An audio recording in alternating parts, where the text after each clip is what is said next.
The economic collapse gets used as proof of illegitimacy. That framing depends on pretending that sanctions don't exist, blocking oil sales, freezing assets, cutting off finance, things that have been done under these governments that were never done under the dictators of the past.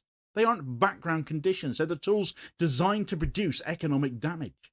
When that damage is then cited as proof of misrule, cause and effect get reversed. Of course, the mainstream media happily comply in that, don't they?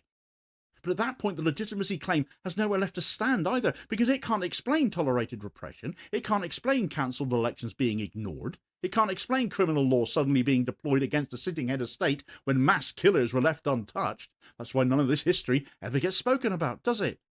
But it does explain one thing. Venezuela stopped letting Washington decide what happened to its oil. And the consequences of that have been structural. Once legitimacy is measured by obedience rather than elections, everything that follows stops being about standards and becomes about enforcement. Indicting a sitting head of state under domestic US law isn't defending democracy, it's a farce, it's a circus. It's asserting jurisdiction that doesn't exist and criminalising political defiance under legal cover. That move would never have been applied to Gomez or Perez Jimenez or Carlos Andre Perez after the Caracazo. They cancelled elections, they suspended constitutions, they killed their own people. None of them were indicted for that, none were declared criminals, none had bounties placed on them.